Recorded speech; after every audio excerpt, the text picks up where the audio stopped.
Excelentísima señora delegada del Gobierno en la Comunidad de Andalucía, autoridades, señoras, señores, muy buenos días a todos. En nombre de Nueva Economía Forum, me complace darles la bienvenida y agradecer que nos acompañen en esta nueva edición de Forum Europa Tribuna Andalucía, que, como siempre, organizamos con la colaboración y el patrocinio de Cajasol La Caixa. Es un placer para esta tribuna recibir hoy, como ponente principal de esta mañana, al secretario de Estado de Servicios Sociales e Igualdad, Juan Manuel Moreno Bonilla. Y no es menor el placer de contar para presentar al ponente de esta mañana y para presentar el acto del alcalde de la ciudad de Sevilla y presidente del Partido Popular en Andalucía, Juan Ignacio Zoido. Alcalde, presidente, la tribuna es suya.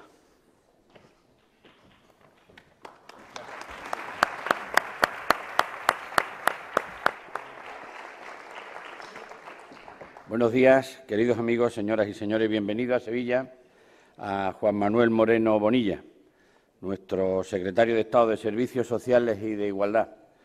Como has visto, en tiempo de necesidad lo mejor es el agua, sobre todo en el sur, y por eso hoy te hemos recibido con agua que necesitamos y mucho en el sur de España. Señoras y señores, querida delegada del Gobierno, cuando empiezo ahora, como empiezo a citar a todos los cargos del partido, desde el secretario general, los distintos presidentes que están aquí, alcaldes, presidentes de Diputación, no hago otra cosa en la presentación.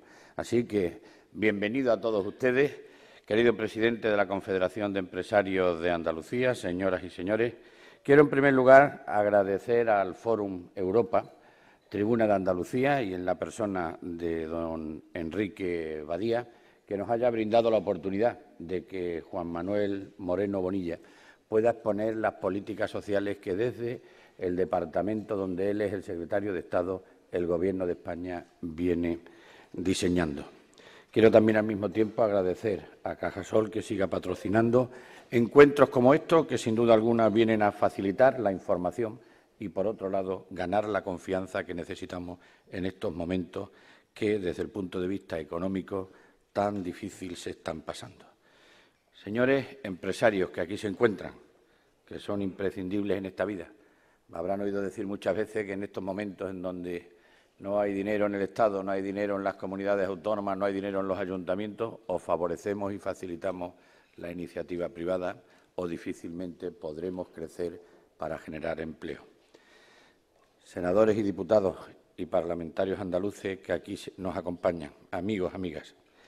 Esta mañana es para mí un honor poder presentar a un alto cargo del Gobierno de España, pero sobre todo a un compañero y a un amigo.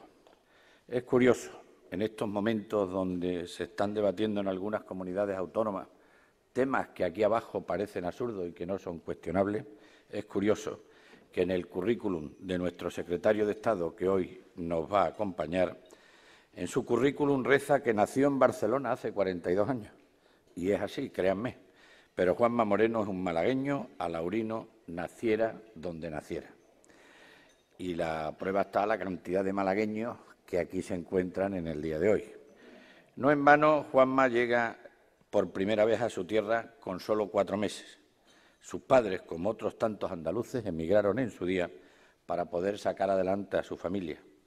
Quizá por ello, él se siente muy malagueño, muy andaluz y al mismo tiempo muy español. Y quizá por eso ha sabido adaptarse con tanta rapidez a los muchos, distintos y diversos cargos electos que ha ocupado en su vida política. Concejal de Málaga, parlamentario andaluz, diputado nacional, además de siempre hacerlo compatible con responsabilidades en el partido en el ámbito local, regional y nacional. Cuando en el año 89 Juanma Moreno acudió a un mitin de Aznar sin ser militante del Partido Popular, yo estoy convencido, queridos amigos, que no podía imaginar que acabaría siendo secretario de Estado de Servicios Sociales e Igualdad a las órdenes de quien entonces era la asesora del gabinete del presidente. Tampoco sabía, creo yo, que gracias al Partido Popular iba también a conocer a la que hoy es su mujer. Juanma Moreno, como les acabo de decir, tiene 42 años. Es licenciado en Protocolo y Organización de Eventos por la Universidad Camilo José Cela y titulado superior universitario en Protocolo y Relaciones Internacionales por la misma universidad. Además, siguió su formación y es máster en Dirección y Administración de Empresas por la EADE y en Programas para el Liderazgo en la Administración Pública, IES. Comenzó su trayectoria política en 1994. Fue en esa época presidente de Nuevas Generaciones de Málaga y pronto comenzó a compaginar los asuntos locales con los regionales como parlamentario andaluz. En tan solo un año fue elegido presidente de Nuevas Generaciones de Andalucía y 2 años después ya lideraba la Organización Nacional de Jóvenes del Partido Popular. Forjado el municipalismo, porque lo lleva muy dentro, ha sido una pieza importante para el Partido Popular, donde ha sido coordinador de política autonómica y municipal, hasta que fue reclamado por la ministra Mato para que ocupara responsabilidades en el Gobierno de España como secretario de Estado de Servicios Sociales e Igualdad. Y me van a permitir que aquí destaque, porque conozco de primera mano la gran labor que desarrolló en ese puesto de coordinador de política autonómica y municipal. Porque después de las elecciones municipales de mayo, que el Partido Popular ganó con mayoría absoluta, él fue una pieza clave, junto a la generosidad de Mariano Rajoy, para ser capaces de que se renovara la Federación Española de Municipios y Provincias, que, como muchos de ustedes saben, venía tocada después de una presidencia en manos de un alcalde del Partido Socialista que había, pues, por lo menos, había deteriorado la buena imagen de esa federación. Gracias a los esfuerzos de Juanma Moreno y a la generosidad, insisto, de Mariano Rajoy, se consiguió renovar la Federación Española de Municipios y Provincias, por unanimidad. Y están presentes en la Federación Española de Municipios y Provincias todas las formaciones políticas, desde CiU, Izquierda Unida, el Partido Aragonesista, está el PNV, Partido Socialista, el Partido Popular, etcétera, etcétera. Todo el arco parlamentario. Qué bien nos iría en nuestra comunidad autónoma si se reconocieran primero los hechos y después se fuera tan generoso a la hora de renovar una organización tan importante para el funcionamiento del municipalismo. Pues bien, y voy terminando. Para mí es un auténtico orgullo saber que en Madrid nos está representando personas como Juanma Moreno. Él, como otros ministros y altos cargos andaluces, son un ejemplo de un buen político con una gran capacidad profesional, con mucho sentido común y con la mirada siempre puesta en los intereses generales. Estar al frente de una gestión que afecta tan directamente a las personas, y aquí hay muchísimas que se están dedicando en cuerpo y alma a los demás, demostrando una gran solidaridad y sacrificio en beneficio de aquellos que más lo necesitan, es algo muy importante en estos momentos. Como digo, estar al frente de esta gestión que afecta a las personas supone un plus de responsabilidad. Y me consta que el hombre fuerte de nuestra ministra Ana Mato es muy consciente de ese tema. Si las políticas sociales y de igualdad tienen que quitarnos el sueño siempre, no cabe la menor duda que en estos momentos en los que nos ha tocado vivir todavía lo es más. Cuando la crisis económica eleva las cifras del paro, las necesidades de los ciudadanos aumentan al tiempo que disminuyen los recursos económicos, las políticas sociales cada día más importantes. Por eso, desde el Partido Popular decimos que no hay mejor política social que el empleo y el Gobierno de España tiene como principal objetivo crear las condiciones para que se genere empleo. Pero, mientras tanto, ese arduo trabajo da sus frutos a medio, corto y largo plazo. Garantizar la eficiencia de las políticas sociales y de igualdad son fundamentales. Por eso, querido Juan Manuel, estamos orgullosos de que ocupes ese puesto y somos muchos los compañeros y los ciudadanos que aplaudimos las reformas valientes que, junto con la ministra Ana Mato, estáis llevando a cabo. Son sensatas y, al mismo tiempo, muy necesarias. Si la economía, como os decía, es pieza clave en tiempos de crisis, los servicios sociales también lo son. Y mientras llega ese ansiado crecimiento económico, la prestación de los servicios sociales cobra un especial protagonismo. Señoras y señores, tengan la completa certeza que el número 2 del Ministerio de Sanidad, Servicios Sociales e Igualdad sabe bien lo que es el drama del paro, porque lo conoce a la perfección, porque ha llegado a Madrid desde la comunidad autónoma con mayor tasa de paro de toda Europa. Pero también tengan la certeza de que ha sabido asumir un reto, amortiguar los efectos de la crisis y garantizar la calidad de vida de muchos españoles. Españoles que necesitan que se les atienda en sus mínimas necesidades, en las más básicas, para poder cubrirlos y que puedan tener una esperanza de vida. Estoy absolutamente convencido que entre todos vamos a salir de la crisis y que mientras llegue ese momento tengan todos la tranquilidad que tener al frente de las políticas sociales y de igualdad a un gestor honrado, honesto, con las ideas claras, pero sobre todo con la capacidad que los españoles queremos ver, está garantizado. Muchas gracias.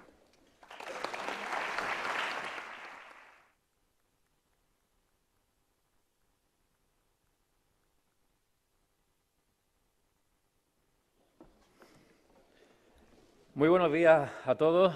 En primer lugar, agradecer en un día complejo, porque es un día de lluvia, aunque los días de lluvia son días de riqueza para nuestra tierra Andalucía, porque siempre que llueve cae, como dice mi suegro, que es agricultor, dice que cae euros del cielo, ¿no? Y es cierto, muchísimas gracias a todos por el esfuerzo y por la amabilidad de acompañarnos en esta conferencia a lo largo de los próximos minutos. Quiero agradecer también, en primer lugar, a Juan Ignacio Zoido por esas cariñosas palabras, ¿no? La verdad que ha hecho no sé, tiene que tener algún espía cerca de mi familia o algo parecido, porque ha hecho un avance a lo largo de toda mi vida muy aproximado, muy cercano y como siempre, pues muy, muy cariñoso. Es todo un lujo para mí el poder contar con un introductor a una conferencia de la talla nada más y nada menos que del alcalde de la capital de Andalucía, del alcalde de Sevilla, y del presidente del Partido Popular de Andalucía, de Juan Ignacio Zoido. Por eso mi gratitud es eterna por permitirte tener ese enorme detalle conmigo para estar esta mañana aquí. Y quiero darte también las gracias, Juan Ignacio, por todo lo que haces, ¿no? No solo por todo lo que haces en Sevilla, que haces mucho y estás transformando la realidad día a día de esta magnífica ciudad que es Sevilla, sino por todo lo que hace por el conjunto de los andaluces, por tu esfuerzo, por crear esa alternativa que muy pronto va a ser gobierno en Andalucía. Gracias por tu ejemplo, gracias por tu compromiso, gracias por tu esfuerzo y gracias por tu enorme dedicación a todos los andaluces y a todos los sevillanos. Quiero también agradecer muy especialmente al Foro Nueva Economía y en especial a Enrique Badía, así como a los patrocinadores, a Cajasol La Caixa y a su delegado general en Sevilla, Felipe Pulido, porque son los que permiten que en esta mañana tengamos esta oportunidad para poder reflexionar, en este caso, sobre lo que es nuestro estado del bienestar. Y permítanme también que haga unos saludos, yo lo voy a hacer un poquito más extenso que Juan Ignacio, porque estoy un poco más obligado por la presencia de todos y cada uno de ellos. Permítame que salude muy rápidamente a la delegada del Gobierno, al secretario general del Partido Popular de Andalucía, al portavoz de nuestro grupo parlamentario, al secretario primero de la mesa, al presidente de la Diputación de Málaga y de Cádiz, que también nos acompaña, a numerosos alcaldes que hay hoy aquí, pero que voy a personalizar para no citarlos todos, en grandes alcaldes que tenemos, como son el alcalde de Huelva, que acaba de entrar, al cual le agradezco muchísimo, el alcalde de Córdoba, que también nos acompaña, la alcaldesa de Marbella, que también está con nosotros, y todos estos grandes alcaldes que tenemos en Andalucía. Agradecer también al presidente de la Confederación de Empresarios de Andalucía y, en tu nombre, a todos los empresarios, que también hay muchos empresarios que nos acompañan en el día de hoy y que son fundamentales para el presente y el futuro de nuestra tierra. Y por eso, máxima gratitud por acompañarme en estos minutos. Al secretario nacional de Administración Territorial del Partido Popular, a bidirectores, que han venido de los 7, solo he permitido que vengan 3, porque no pueden venir más, estamos en política de austeridad y además lo he hecho acompañado de actos bilaterales que han tenido con distintas administraciones. Está el director general del Inserso, el director general del INJUVE y el delegado nacional del Plan Nacional contra la Droga. Diputados, senadores, parlamentarios autonómicos, que hay muchos también, a los subdelegados del Gobierno de las provincias de Sevilla, Huelva y Córdoba, que también han tenido la amabilidad de acompañarnos, al presidente del Consejo Andaluz de Cámaras de Comercio, y a todas las asociaciones y entidades de la política social, que es lo que yo me dedico ahora, que han tenido todo lo que representa ese gran tercer sector en nuestro país y que han venido en gran cantidad. Permitidme también que lo personalice en una sola persona, aunque son muchos los que podría citar, pero que lo personalice en la figura de mi buen amigo Luis Cayo, presidente del CERMI a nivel nacional, que igual que otros compañeros han tenido la enorme amabilidad de trasladarse desde Madrid a Sevilla para estar con todos nosotros. Señoras y señores, Karl Popper describía en 1956 los logros del estado del bienestar de la siguiente manera. Decía: en ningún otro momento, en ninguna parte, han sido los hombres más respetados que en nuestra sociedad y nunca antes ha habido tantos dispuestos a hacer sacrificios por otros.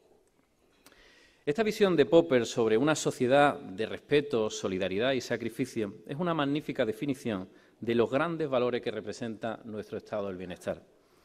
La sostenibilidad del estado del bienestar no es una cuestión de partido, sino de grandes valores de Estado. El estado del bienestar es una conquista que hay que recordar de todos los españoles, no de una parte de los españoles, sino del conjunto de los españoles. Y está consagrada en nuestra Constitución de 1978, que, como todos ustedes saben, ampliamente respaldada por la mayoría de los ciudadanos.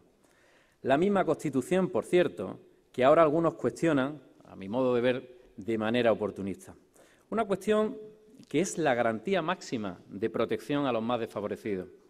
Hace ya más de 30 años que España empezó a sentar las bases de lo que son los tres pilares fundamentales de nuestro estado del bienestar: educación, sanidad y pensiones.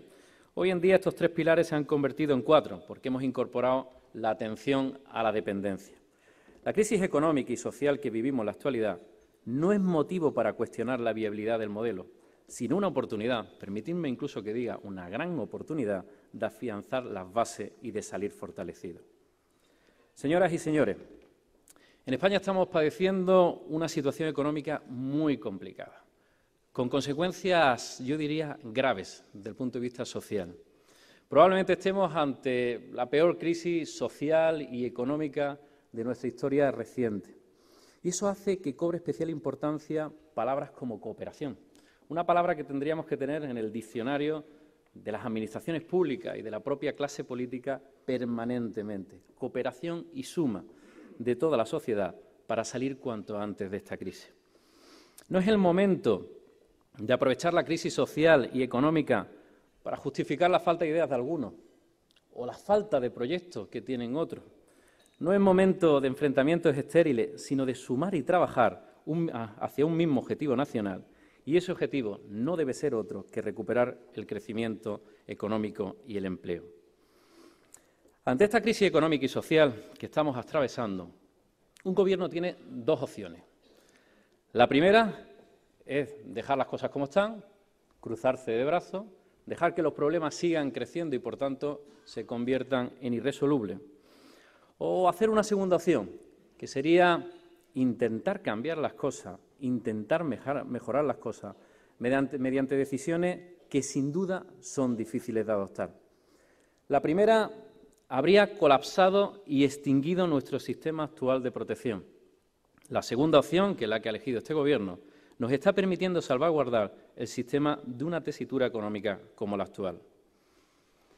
Todos debemos ser austeros y redistribuir nuestro presupuesto fijando prioridades para conseguir el objetivo del déficit y empezar a crear empleo, tal como hacen los propios presupuestos generales del Estado del 2013.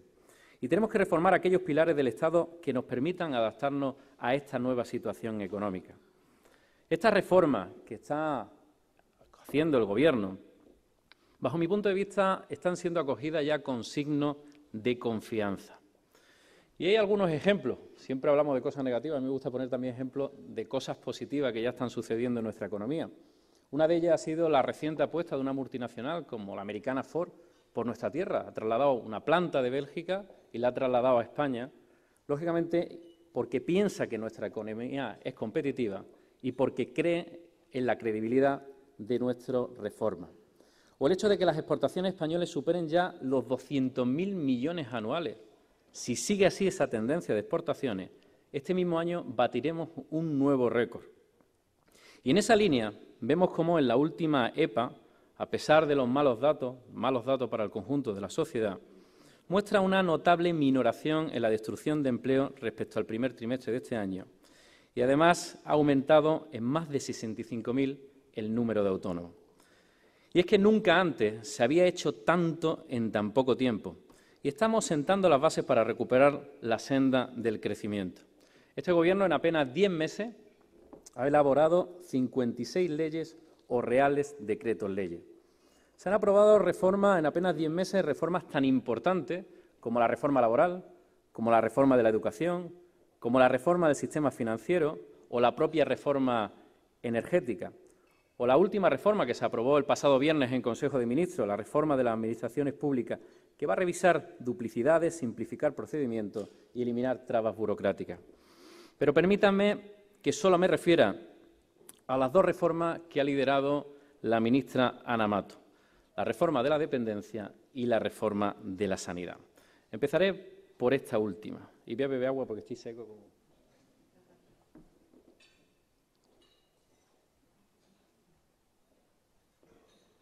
La crisis económica ha puesto al descubierto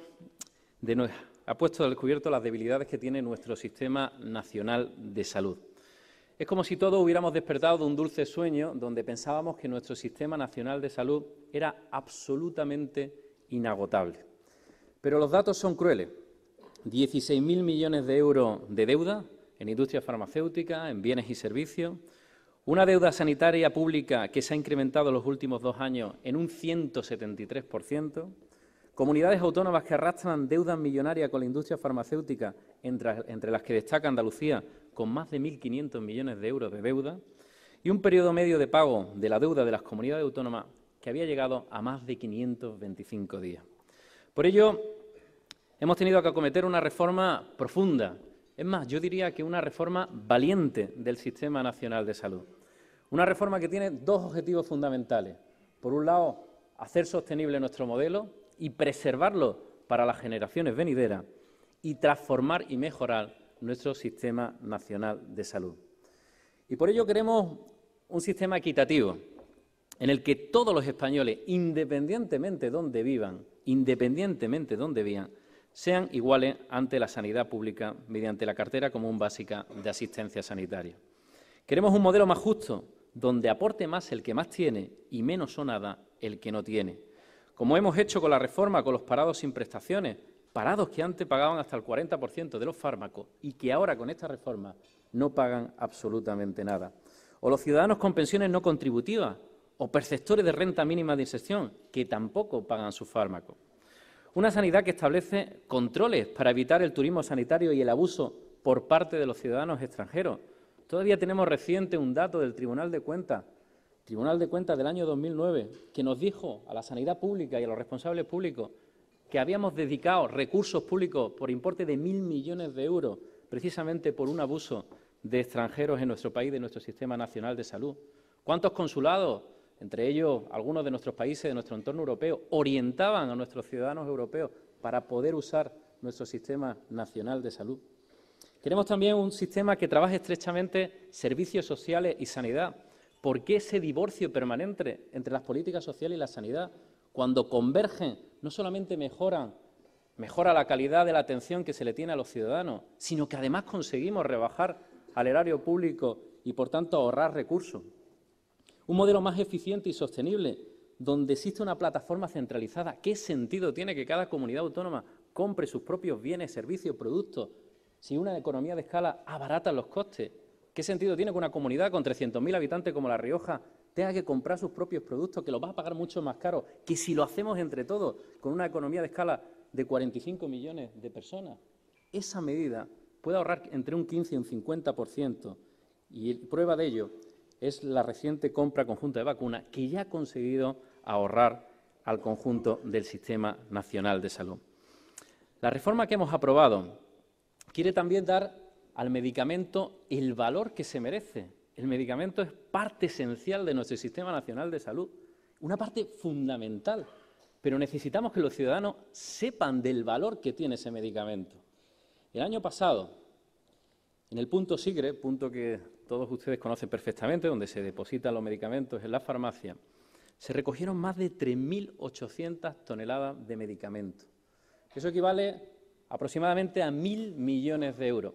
Imaginaros que ese es el circuito de los ciudadanos más cívicos, que lo llevan a la farmacia. Imaginaros a aquellos ciudadanos que lo tiran directamente a la basura y va por el otro circuito.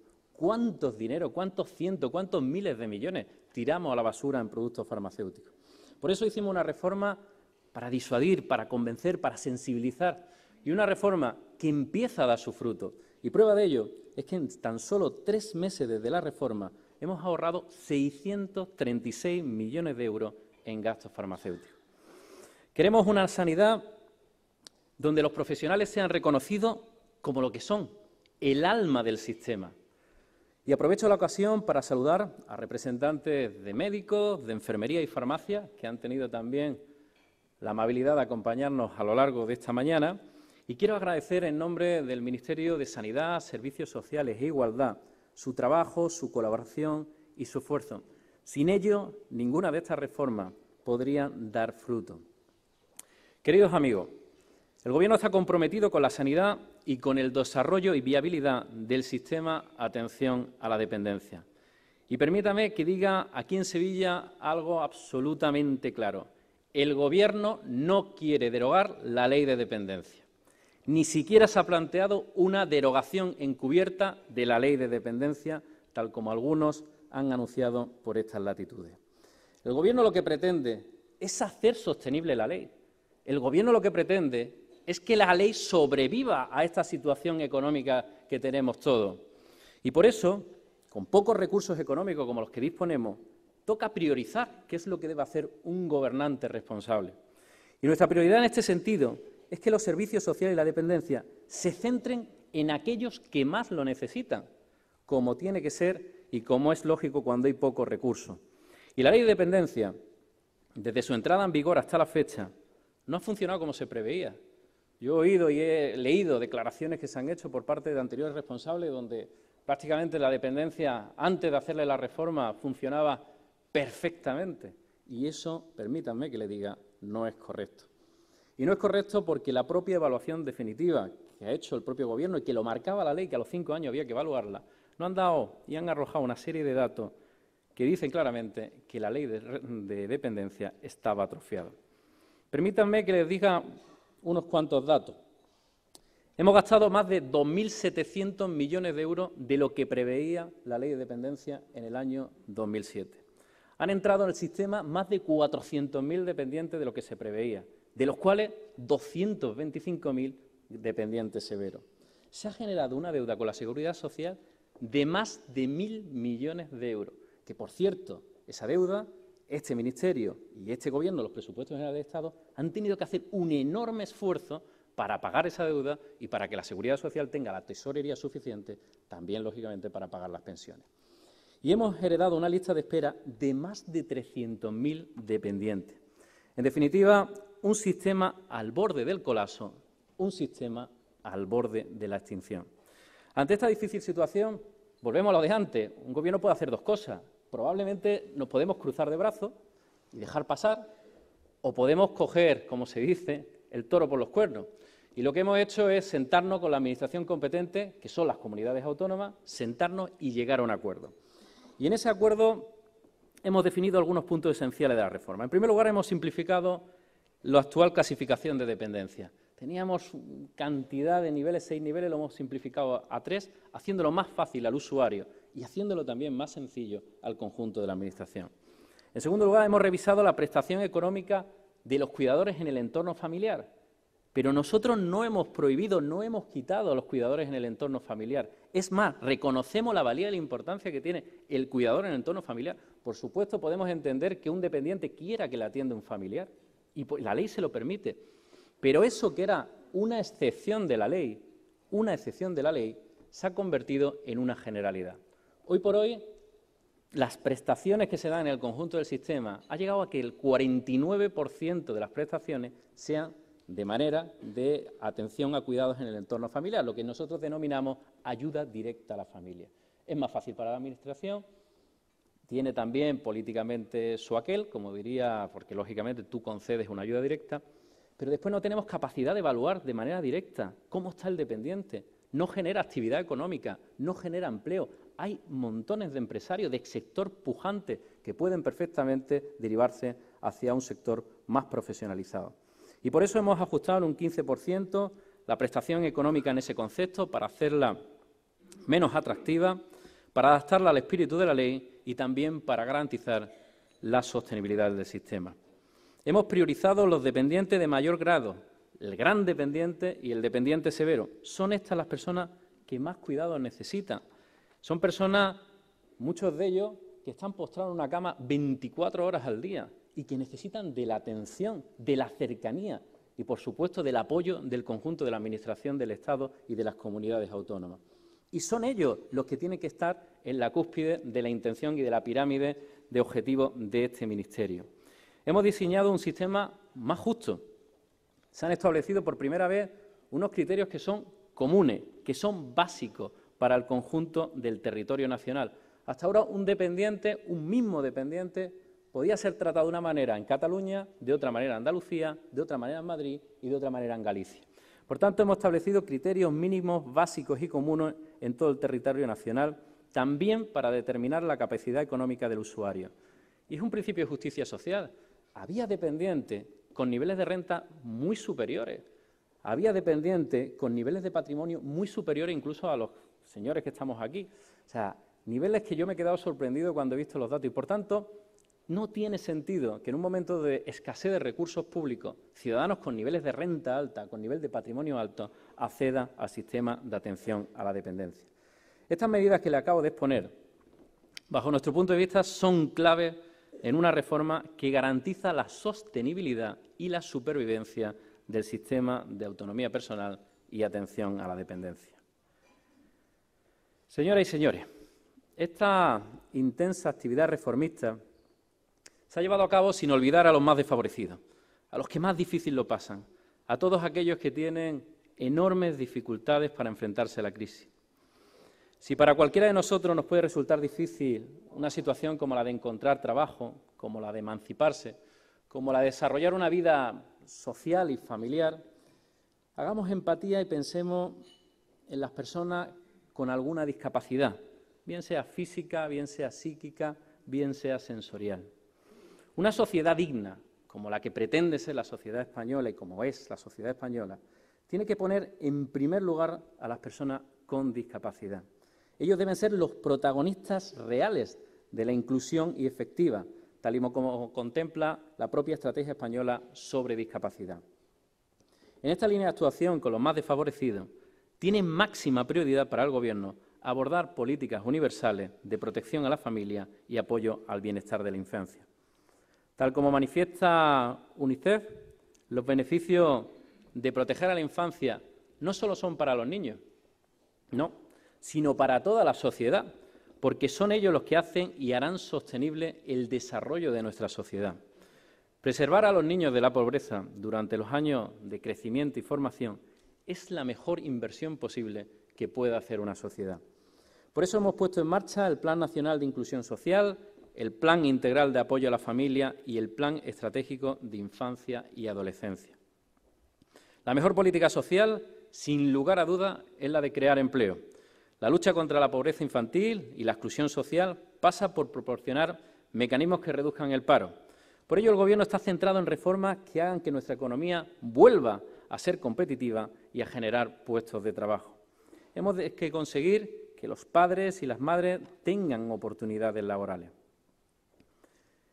Queridos amigos, mi madre siempre me decía, y siempre me dice, que mi segundo apellido es tan importante como el primero. Yo imagino que esto también alguna madre se lo habrá dicho a alguno de los presentes. Siempre el segundo apellido de la madre también es tan importante como el primero del padre. Pues eso sucede con mis apellidos en mis actuales responsabilidades en la Secretaría de Estado. Tan importantes son los servicios sociales como las políticas de igualdad. Y no es casual que el departamento se denomine Servicios Sociales e Igualdad, ya que son dos líneas que tienen que ir íntimamente coordinadas para luchar contra la discriminación. Es para mí un motivo de satisfacción, permitidme que lo diga, a veces alguno me mira y se sonríe incluso, pero es para mí un motivo de satisfacción el convertirme en el primer hombre al frente de las políticas de igualdad del Gobierno. Y creo sinceramente que es un acierto, no el que me nombren a mí, por supuesto, sino un acierto el involucrar al hombre en la lucha por los derechos de las mujeres. Es necesario ese cambio cultural. Para una mujer, las dificultades de acceso al mercado laboral, la brecha salarial que todavía continúa en nuestro país, la desigualdad de oportunidades o la ausencia de conciliación real es una enorme batalla a la que se tiene que enfrentar día a día. Y los datos en España son reveladores.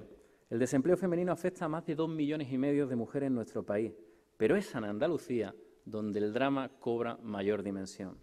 1 de cada 3 mujeres no tiene oportunidades de futuro en nuestra tierra y donde la tasa de desempleo femenino supera el 35%, 10 puntos más que la media nacional, el doble que la media europea y también el doble que algunas comunidades autónomas. Y si estudiamos con detalle el caso de la mujer en el mundo rural, sector que es sumamente importante en nuestra tierra, las dificultades se disparan aún más. Y se disparan porque tienen mayores problemas al acceso a infraestructuras de conciliación, como son guarderías, como son centros de día, que sí existen en grandes ciudades y en grandes urbes. Y también porque se enfrenta a un sector en que la toma de decisiones está claramente controlada por los hombres. Solamente un dato. El 9% de los titulares de las explotaciones agrarias son mujeres. Para intentar avanzar hacia la igualdad real, queremos involucrar a toda la sociedad. Queremos huir de un solo discurso de mujeres, para construir un proyecto donde todos, absolutamente todos, nos podamos implicar. Así, con el apoyo de todos los grupos políticos, se ha impulsado la creación de una comisión para la racionalización de horarios y conciliación, fundamental para conciliar objetivos familiares y objetivos laborales. En colaboración también con agentes sociales se han implantado programas para favorecer el emprendimiento y la propia promoción profesional, como por ejemplo el Programa de Desarrollo de Liderazgo y Promoción de Mujeres Directivas, que hemos hecho de acuerdo con la COE, o programas de fomento del emprendimiento femenino en lo que son sectores emergentes y nichos de mercado a través del INCIDE. Fundamental el diferencial que tenemos entre sector femenino empresarial y sector masculino empresarial. Ojalá podamos igualar esos dos sectores porque harán, lógicamente, más próspero y más rico nuestro país. También en cooperación con otras administraciones públicas hemos impulsado planes. El programa de apoyo a la gestión de los planes de conciliación en ayuntamiento, que se ha hecho de acuerdo a la Federación Española Municipio y Provincia, o los programas de autoacción Aurora o Clara dirigidos a mejorar la empleabilidad de mujeres en situación de riesgo, de exclusión y del ámbito rural. Y con las empresas vamos a crear una red de empresas por la excelencia en la igualdad de oportunidades que, sin duda alguna, va a permitir que muchas mujeres se incorporen a puestos directivos en el ámbito empresarial. Ahora más que nunca, la igualdad de oportunidades entre hombres y mujeres forma parte de la solución a esta crisis. No nos podemos permitir desperdiciar el talento, la capacidad, la innovación, la fortaleza del 50% de nuestra población. No tiene sentido. Y, por tanto, yo estoy convencido, absolutamente convencido, que la salida de esta crisis tendrá nombre y apellido de mujer. Pero si la tasa de paro de las mujeres resulta sobrecogedora, las cifras de violencia de género son dramáticas. Los datos en concreto, los referidos a malos tratos, reflejan la pervivencia de esta lacra en la sociedad española del siglo XXI. Desde el año 2003 hasta hoy, 644 víctimas mortales por esta causa. Más de un 70% de las víctimas mortales de violencia de género no habían denunciado la situación de maltrato. 3 de cada 4 mujeres que sufren o han sufrido violencia tienen hijos menores que viven expuestos a esta situación, o lo que es peor, son víctimas directas del maltrato. Y en el caso de Andalucía ya son 6 mujeres asesinadas que no interpusieron denuncia. Estas cifras demuestran cómo, a pesar de todos los esfuerzos que estamos realizando, tenemos que seguir redoblando nuestro trabajo. Y en este sentido, desde el propio Ministerio y más concretamente desde la Secretaría de Estado, que tengo el inmenso honor de dirigir, estamos trabajando en 3 objetivos fundamentales. El primero de ellos es la ruptura del silencio. Si queremos que el maltrato no quede impune, lo primero que hay que romper es ese silencio cómplice. Y hay muchos instrumentos, y uno de ellos lo tiene este Ministerio, es el 016, un teléfono que siempre recuerdo, es gratuito, no deja huella en la factura del teléfono y que con solo marcar 3 cifras, 3 dígitos, puede hacer que una mujer y sus hijos empiecen una nueva vida. Segundo objetivo, se nos acusa que no hay recursos. Sí hay recursos, hay muchos recursos, recursos de las comunidades autónomas, recursos de los ayuntamientos, recursos del Estado, recursos de distintas administraciones, las propias organizaciones no gubernamentales, pero hemos trabajado de espaldas unas a otras. Trabajemos en red. Por eso nosotros queremos que la coordinación y el trabajo red y la cooperación entre administraciones sea un papel fundamental. Y ya se han dado los primeros pasos y ayer mismo se anunciaba una red nacional de casas de acogida para mujeres maltratadas. Todo ese empuje, toda esa fuerza, sin duda alguna, contribuirán a conseguir una sociedad libre de violencia. Y, en tercer lugar, la asistencia personalizada a mujeres y menores. Por lo que respecta a los menores, estamos revisando el protocolo de maltrato infantil para incorporar la violencia de género y estamos trabajando conjuntamente con el Ministerio de Justicia en el anteproyecto de ley de protección a la infancia. Permítame hacer una reflexión final sobre violencia de género, porque nos piden y nos exigen, y lo entendemos, por muchos esfuerzos que hagamos desde la Administración, por mucha voluntad política, que la tenemos y la expresamos en los propios presupuestos generales del Estado, no podremos cambiar esta situación, no podremos revertirla si no hay un cambio social. No puede haber todavía familiares, padres, madres, hermanos, amigos que amparen, que protejan la violencia de género. No puede ser que si uno escucha al otro lado del tabique sollozar o llorar una mujer toda la noche se quede impávido y no haga absolutamente nada. Tenemos que reaccionar y tiene que ser una reacción social en conjunto.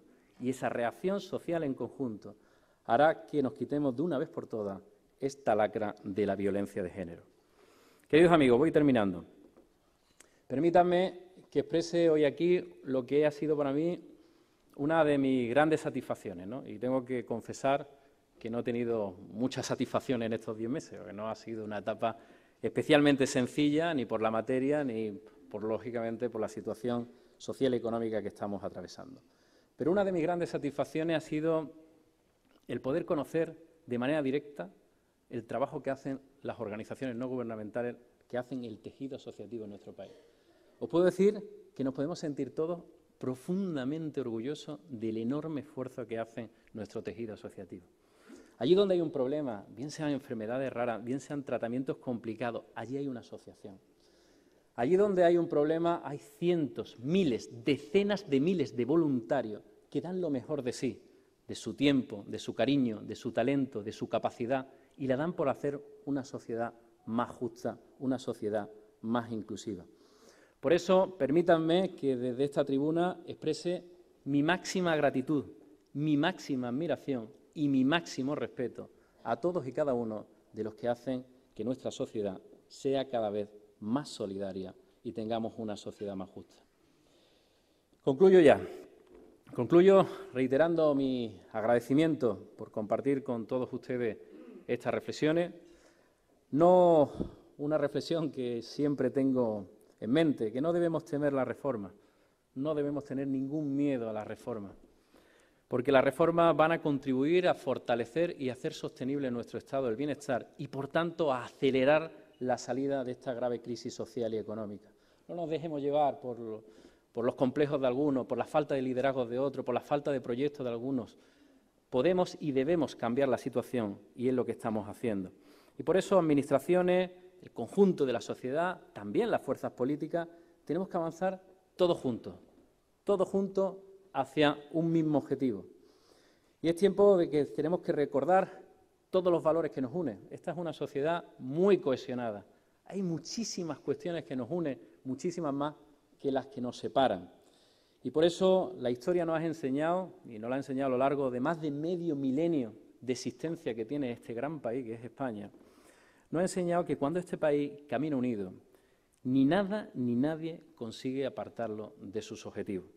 Estoy absolutamente convencido de que los españoles estaremos a la altura de las circunstancias. Muchísimas gracias.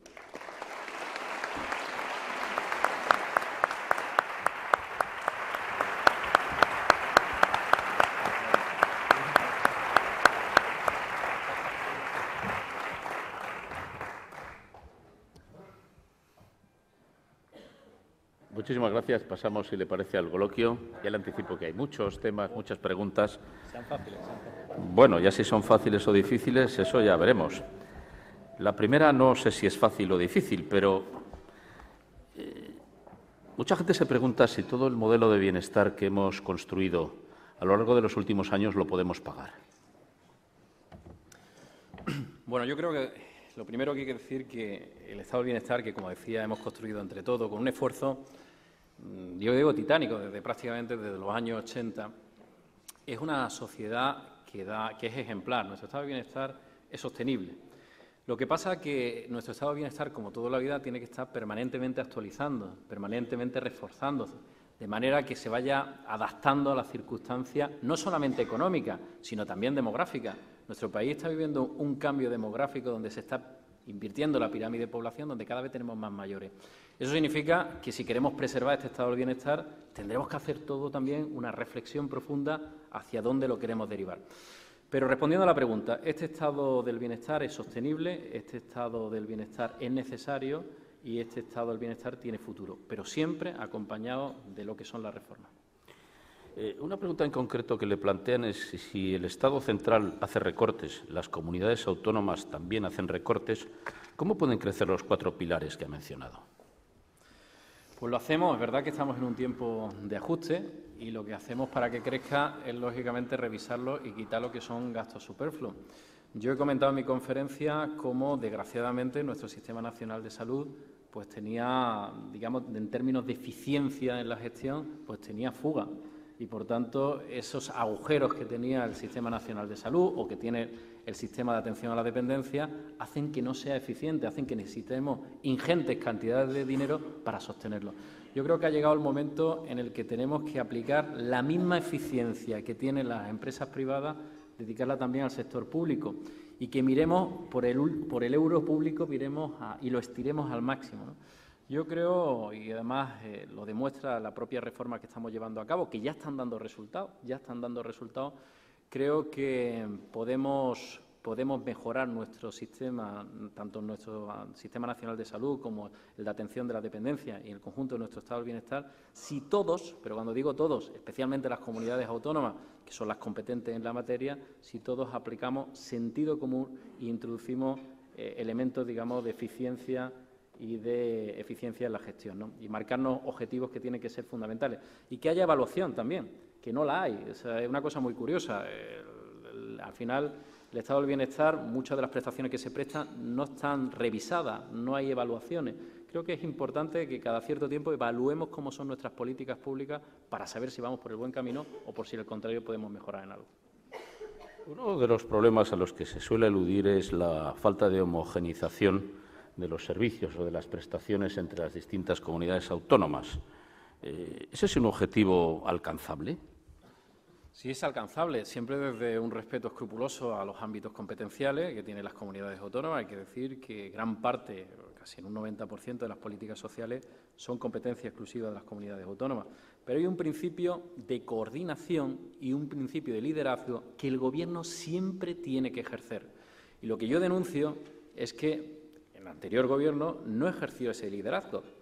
Una cosa es tener las competencias y otra cosa es tener el liderazgo moral que se le atribuye al Gobierno de la Nación. El Gobierno de la Nación puede sentarse con los consejeros y puede marcar objetivos, y puede revisar políticas públicas, y puede reorientar recursos. Y eso es lo que estamos haciendo nosotros en colaboración directa con el conjunto de comunidades autónomas.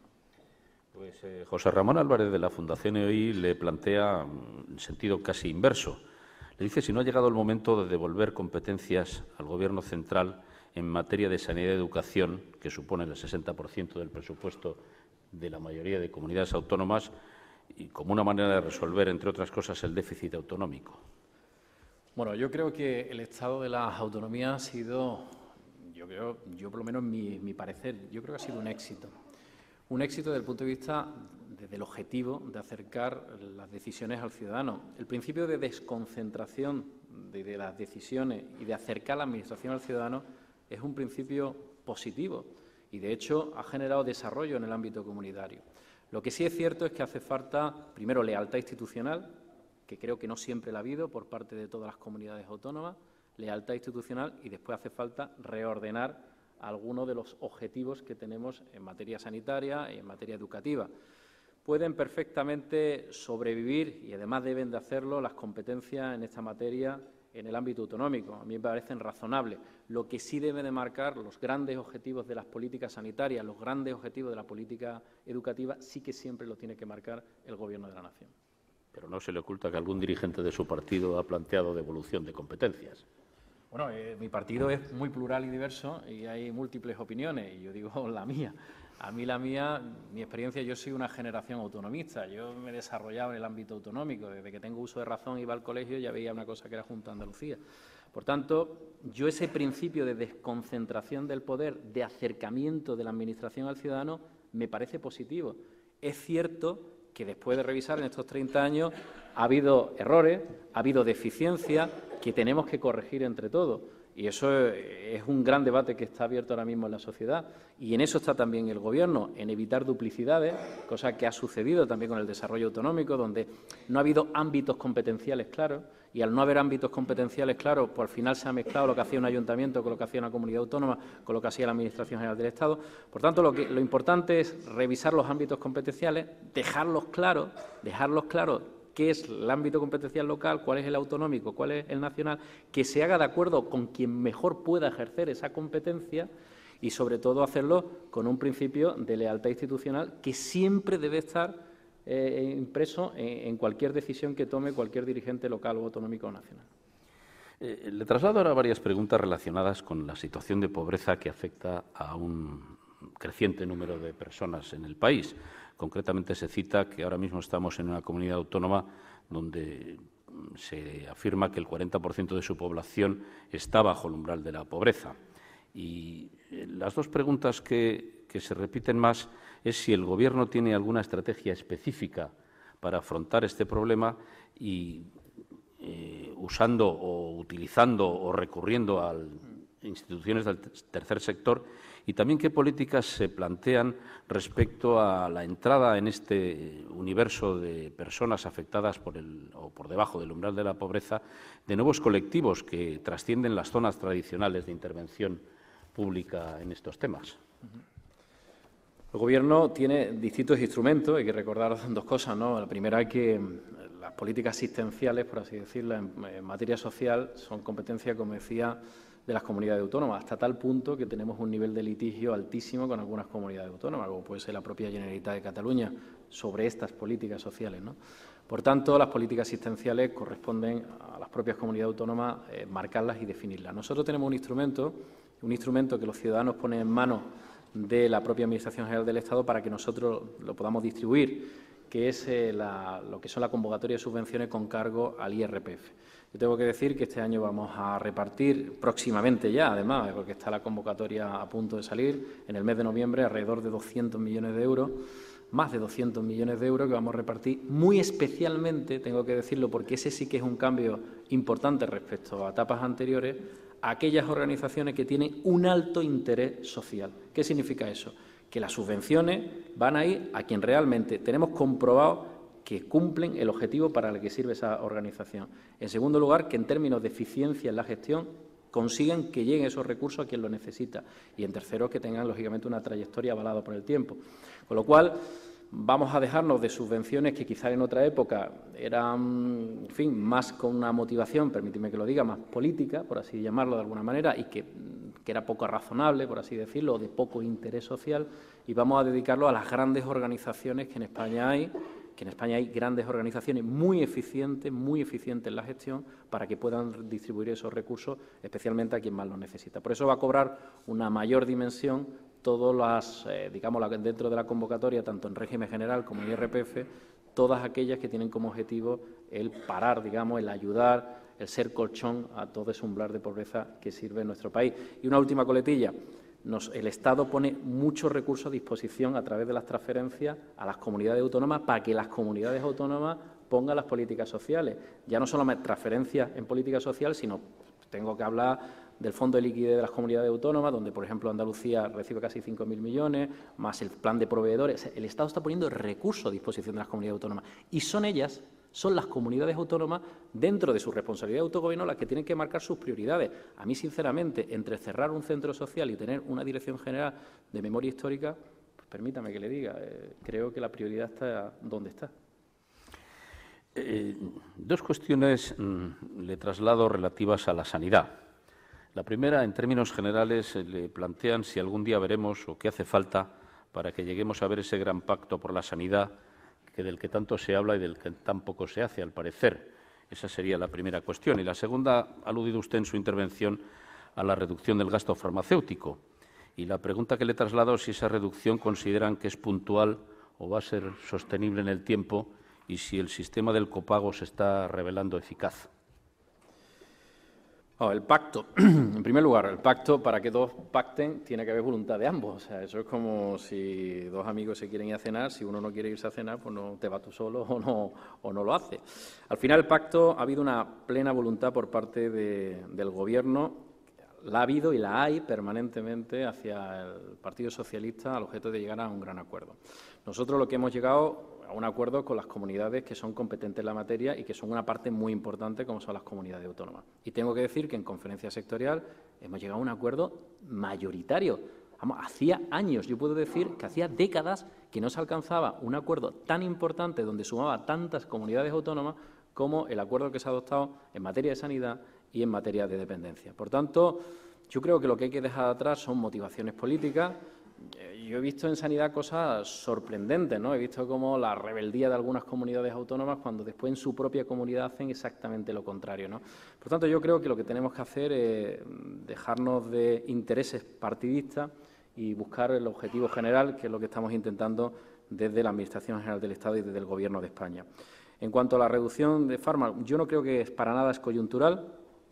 Necesitábamos ponerle un valor al medicamento, lo he dicho antes en mi conferencia, y necesitamos introducir un elemento de disuasión, es fundamental.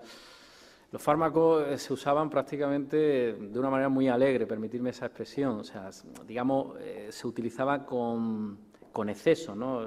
Son muchos los ciudadanos que, incluso en encuestas internas que nosotros hemos hecho, manifestaban que era verdad que en su casa pues, almacenaban pues, gran variedad de fármacos. Por tanto, lo que nosotros hemos introducido un elemento que nos parece eficiente, que está dando resultados y que, por tanto, no es coyuntural, sino es estructural.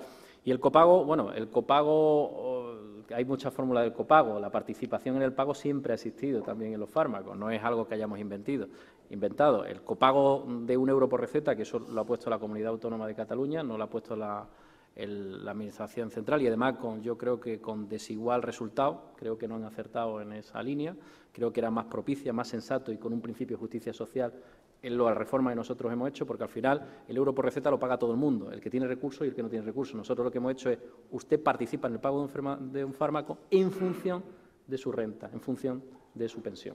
Por tanto, nos parece mucho más justo y mucho más sensato y estoy convencido que va a conseguir la sostenibilidad del sistema, que es el objetivo fundamental. Y, sobre todo, una coletilla final. O hacemos reformas en el sistema o el sistema se nos cae. O sea, aquí no hay medias tintas. O el sistema con 16.000 millones, con un 183% de endeudamiento, se nos cae. Y cuando se nos caiga, ya no hay arreglo. Hay también varias preguntas relacionadas con la ley de dependencia. Intento resumirlas. Una se refiere a si se seguirá apoyando a las empresas de atención, porque algunas, al parecer, se cuestionan su continuidad y qué mecanismos se piensa dar para garantizar esta continuidad. Y la segunda que le traslado se refiere más al caso concreto de Andalucía. En concreto, le plantean que para el cuidado de las personas dependientes se está dando prioridad y que, según la ley, se debería hacer de modo extraordinario. ¿Qué se piensa al respecto?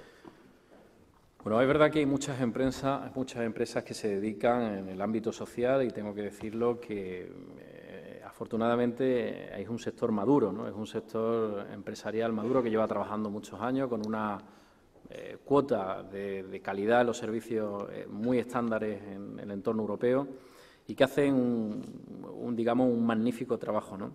Nosotros queremos derivar gran parte de esta actividad hacia el sector empresarial, pero no por nada. Se nos acusa de, en fin, yo he escuchado barbaridades, ¿no? Por una razón muy sencilla, porque para nosotros podemos evaluarlo, podemos medirlo, podemos ver los ratios, porque genera actividad económica, porque hay todo un sector de grandes profesionales detrás, porque en definitiva es lo que se hace en nuestro entorno europeo, porque es lo sensato. Y por eso nosotros, dentro de la reforma que se hizo en la Ley de Dependencia, nosotros hemos dado un plazo de 5 años. Hasta ahora, para que nos entendamos todos, los que no son especialistas en la dependencia, nosotros se daba unos recursos en función del número de dependientes y los distintos niveles que tienen los dependientes. Ahora no, ahora lo que vamos a hacer progresivamente en estos 5 años es que vamos a ir dando recursos en función de cuántos hay profesionalizados, cuántos están en el sector profesional. De manera que, lógicamente, vais recibiendo más recursos aquellas comunidades autónomas que tengan en su red de servicios sociales más profesionalizadas y no en la ayuda directa como la hemos tenido hasta ahora. En el caso de Andalucía, quien preguntaba usted, bueno, pues Andalucía ha ido primando de manera progresiva la atención del cuidador familiar, yo creo que por dos razones. Una, por comodidad, una segunda, probablemente también por un cierto interés político que pueda expresarse, porque siempre tiene un nivel de acción político mayor el poder dar una ayuda directa a una familia que el transferirlo a un centro residencial, ¿no? Y después yo creo que el centro, lo que se ha hecho en la dependencia andaluza, creo que no se ha trabajado con objetividad. O sea, yo he visto críticas e incluso he visto cartas enviadas por parte de la consejera a los dependientes, pues diciendo cosas que, permítame que le diga, no son ciertas, culpando absolutamente al Gobierno, cuando una parte importantísima de la gestión de la dependencia es responsabilidad directa de la Junta de Andalucía. Oiga, usted no puede gastar dinero en estos momentos para mandar una misiva, mandar una carta a cientos, a miles de ciudadanos para culpar al Gobierno de España. Ahí estamos volviendo a caer en ese error del frentismo, de la confrontación absolutamente estéril que no lleva a ningún lado y lo que hace todavía es degradar todavía más el sistema. El presidente de la Asociación del Síndrome de Down le plantea que, dado que los ingresos de las distintas asociaciones del tercer sector están disminuyendo de forma importante, tanto desde el lado público como desde el lado privado, le plantea si tienen pensado medidas de carácter fiscal compensatorias que palíen esta situación. Ahora estamos, la verdad que es difícil. Ahora mismo tomar medidas de carácter fiscal es muy complicado, ¿no? Y por tanto nosotros tenemos que decir siempre la verdad. Ahora mismo es muy difícil en estos momentos porque la coyuntura es muy adversa. Tenemos un objetivo de déficit a pocos meses, a pocos años, que tenemos que cumplir, que tenemos y debemos cumplir, y eso significa, lógicamente, que tenemos que mantener los ingresos y tenemos que bajar los gastos. Y, por tanto, figuras fiscales nuevas, previsiblemente, en los próximos 2 años no va a haber. Esperemos que, una vez que cumplamos ese objetivo de déficit, que seguro que vamos a cumplir, podamos introducir, como hicimos también en la experiencia anterior de Gobierno, desde el año 96 al 2004, podamos introducir nuevas figuras fiscales para paliar y para ayudar a las familias que, lógicamente, tienen un hijo de síndrome de Down. No obstante, vamos a seguir reforzando a todas las organizaciones que hay en esta materia, que son organizaciones serias, comprometidas y muy importantes, e intentando, lógicamente, que por esa vía de las convocatorias de subvenciones podamos también ayudarlas. Alfonso Rubio, de Aspromanis, alude a unas declaraciones atribuidas a un alto cargo de salud de la Junta de Andalucía, en las que plantea que bajará el número de dependientes atendidos, se primarán las pagas sobre los servicios y algunas otras cosas, y le plantea si no cree que semejante disparate niega el derecho individual de miles de personas con discapacidad y que qué puede hacer un dependiente andaluz. Bueno, un dependiente andaluz, nosotros estamos encima, encima de ese principio de coordinación que tenemos con las comunidades autónomas. Es verdad que la organización de la dependencia interna en la propia comunidad autónoma la hace sus propios servicios sociales, pero nosotros estamos intentando buscar fórmulas que permitan, que tengamos un mismo sistema en el conjunto de nuestro país, ¿no? Yo creo que se han hecho afirmaciones que no son correctas o que, sinceramente, pues no son ciertas, ¿no? Aquí se ha dicho que prácticamente está bajando el número de dependientes, eso no es cierto. Desde la reforma acá hay 17.000 nuevos dependientes cubiertos, o sea que el sistema sigue funcionando, sigue baremando, sigue evaluando y sigue aceptando dependientes. Y, por tanto, yo diría que el sistema ahora mismo tiene más vigor que nunca. Tiene más vigor porque lo que hemos hecho es hacerlo sostenible y estable. Y por eso yo le veo una viabilidad futura al sistema enorme, ¿no? Y, por tanto, nosotros vamos a seguir trabajando con las comunidades autónomas, especialmente también con Andalucía, para llegar al máximo entendimiento y de acuerdo y que puedan funcionar de la mejor manera posible. Pero vuelvo a insistir, son los gobiernos autonómicos los que marcan sus prioridades en el gasto y son los gobiernos autonómicos los que marcan también, sus propios objetivos. A mí me gustaría que todas las comunidades autónomas establecieran prioridad en la salud y en los servicios sociales, especialmente en estos momentos de dificultades. Me gustaría, no puedo entender que se gaste recursos públicos en otras cosas que son, lógicamente, mucho más superfluas, empresas públicas, fundaciones públicas, grandes entes de comunicación, cuando hay ciudadanos andaluces que lo están pasando francamente mal. Antonio Torres, de la Unión Romaní, le plantea qué ha pensado hacer su ministerio por los menores de las minorías étnicas que aún están en situación de cierta marginalidad respecto de la sociedad. Bueno, tenemos distintos planes de trabajo con la población de etnia gitana, en las que estamos trabajando en aspectos fundamentales, ¿no? Y, de hecho, hemos puesto recursos públicos.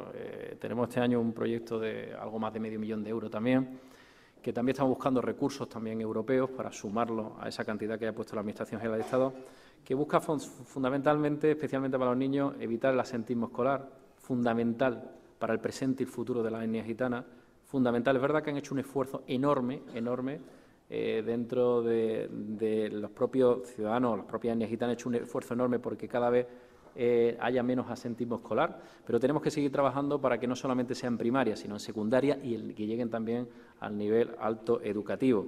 También la atención sociosanitaria es fundamental, ¿no? Especialmente atención bucodental, que también los niños en etnias gitanas necesitan. En definitiva, hay un paquete de políticas sociales, sanitarias, en las cuales nosotros estamos trabajando, además con el sector y con la Conferencia Estatal de Gitanos, en la cual tenemos una fluida relación, tengo que decir, y no solamente fluida, sino fructífera relación, donde además todos los días nos aportan soluciones creativas y propuestas que estamos estudiando y estoy seguro que van a dar resultados.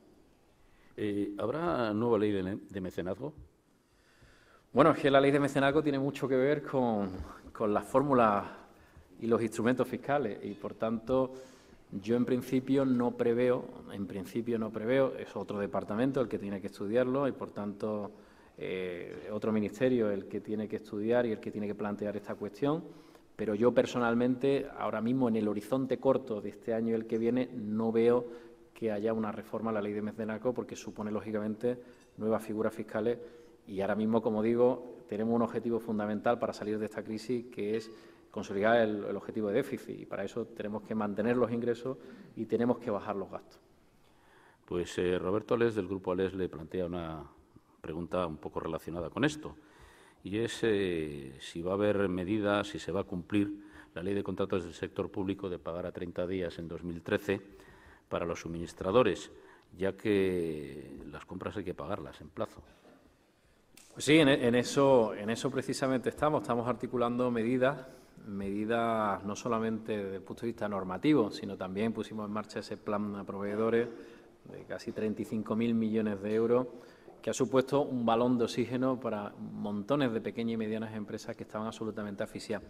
Pero es lo que yo decía antes, igual que la cultura del medicamento, tan importante el medicamento, y lo vuelvo a citar para nuestro Sistema Nacional de Salud, pues lo mismo tenemos que cambiar esa cultura. O sea, no es entendible lo que pasa en el sector privado, en el sector, de las relaciones personales, no puede pasar en el sector de la Administración. No es entendible que cuando tú contratas bienes, servicios, una actividad, tú no le abones a la persona que te ha propuesto y te está desarrollando ese servicio o que le has comprado ese bien.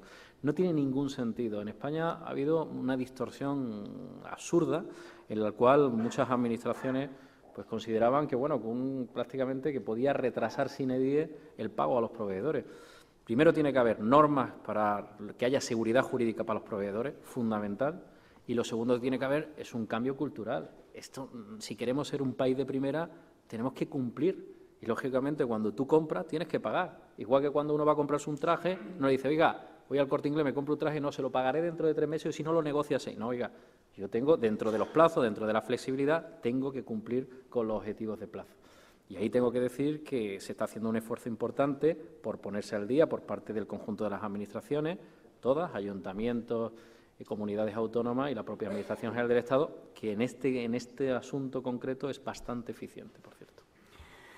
Blanca Cibantos, de la Federación Andaluza de Familias Numerosas, le recuerda una promesa o un anuncio de su ministra, la señora Ana Mato, en el sentido de tener en cuenta el concepto de renta per cápita para el copago farmacéutico, los impuestos, las sanciones sobre el consumo del agua, los vehículos grandes, etcétera. Parece que no se ha hecho en todos los campos. ¿Lo veremos pronto? Pues estamos estudiándolo porque es verdad que especialmente las familias numerosas, que lógicamente tienen un nivel de gasto mayor, sí que queremos, y además va en nuestra propia filosofía y la entendemos, la comprendemos y tenemos una plena voluntad de hacerlo, el intentar buscar fórmulas para paliar, digamos, y para ayudar a esas familias que son familias numerosas, ¿no? Familias de más de 3 hijos. Estamos viendo algunas fórmulas, especialmente en materia sanitaria, en el propio desarrollo reglamentario. También existe alguna fórmula que está estudiando también Economía y Hacienda, pero estamos esperando un poco a que Economía y Hacienda nos dé luz verde para poder poner en marcha este tipo de reformas. Yo soy moderadamente optimista, no puedo decir que sea inmediato, pero sí creo que está en la agenda política y creo que puede ser una realidad a lo largo de esta legislatura. Pues la última pregunta que le traslado es un poco personal, si me permite.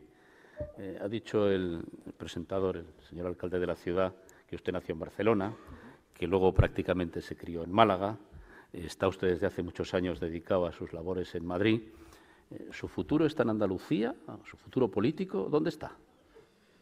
Pues mi futuro político está en Madrid. Está en Madrid por una razón, porque yo tengo un enorme compromiso, con la ministra Mato y con el presidente Rajoy, de ser secretario de Estado, que es una de las cosas más bonitas que te puede pasar, una de las responsabilidades, a pesar de las dificultades económicas, más intensas. Y, por tanto, mi compromiso de presente y futuro está con el Gobierno de España, con aquellas personas que han tenido que han depositado en mí la enorme confianza como para asumir una responsabilidad como la Secretaría de Estado de Servicios Sociales e Igualdad. Y en esa estoy. Muy bien, pues le decía que era la última y lo era. Y Felipe Pulido, delegado general de la Caixa en Sevilla, cerrará el acto. Adelante. Muy bien. Buenos días a todos. Estimado secretario de Estado de Servicios Sociales, Juan Manuel Moreno, querido alcalde de Sevilla, estimado Enrique Badía, presidente del Foro Nueva Economía, señoras y señores. Quiero agradecer en primer lugar al secretario de Estado su exposición. Creo que sus palabras han sido bastante ilustrativas y, además, nuestro caso, como entidad referente en labor social, entronca perfectamente con lo que es nuestra razón de ser, el alma social, el alma de la Caixa, como nosotros decimos que es nuestra fundación. Les doy una serie de datos. La Fundación La Caixa es la fundación privada más importante de España. Tiene un presupuesto para este año 2012 de 500 millones de euros. Es un presupuesto que se repite por 5º año consecutivo. Y lo más importante es que de esos 500 millones, el 67% está destinado a obra social. Creo que en los momentos actuales ese porcentaje dentro de los 500 millones no ha parado de crecer. Y en contra de algunas otras actividades, pues ha ido subiendo porque las necesidades cada vez son más altas. Les dejo alguna serie de datos, ¿no? Hay programas como el programa Incorpora, que ha permitido encontrar empleo a 7.669 personas durante los primeros 9 meses del año. El programa Caixa Pro Infancia, el proyecto de atención a la infancia en situación de pobreza y exclusión social, ha concedido ayuda a 48.300 niños de toda España por valor de 32 millones de euros. De ellos, 4,5 millones, lo firmamos recientemente con el alcalde de Sevilla, para su distribución mediante tejido social y redes de ONG y asociaciones en esta ciudad. Con lo cual, la ciudad de Sevilla es una de las grandes beneficiarias que tenemos dentro de nuestro programa Caixa Pro Infancia a nivel nacional. También 381.000 personas mayores han participado en lo que va de año en los proyectos de obra social para promover su plena integración y participación en la sociedad. Y 9.600 personas con enfermedades avanzadas han recibido atención integral, destacando también entre todos los beneficiarios. A toda esta acción social directa que hace la obra social se suman 900 proyectos impulsados por ONG y asociaciones de toda España en las que la obra social ha prestado apoyo a estos primeros 9 meses del año. También hemos fomentado la emprendeduría con jóvenes para incentivar desde la escuela, con la presentación del estudio social, la transición de los jóvenes a la vida adulta. Y un sinfín más de programas que son culturales, medioambientales y de investigación científica. Pero lo que destaca realmente son todos los presupuestos que llevamos a la partida de obra social. En Andalucía somos la primera entidad en volumen de recursos destinado a proyectos sociales y culturales, con un presupuesto de 43 millones de euros en lo que va del año 2012. Con todo esto les quiero decir nuestra implicación en esta comunidad, nuestra ayuda a las empresas y a los particulares. Queremos estar cercanos a las necesidades de la sociedad y bien, a través de nuestra red comercial de oficinas de Cajasol o de CaixaBank, les prestaremos toda la ayuda necesaria. Queremos y esperemos poder repetir este año ese presupuesto de 500 millones de euros que nos acerquen a estas necesidades tan necesarias en los momentos actuales. Nuevamente, secretario, muchísimas gracias por su participación y es un placer compartir hoy mesa con ustedes. Muchas gracias.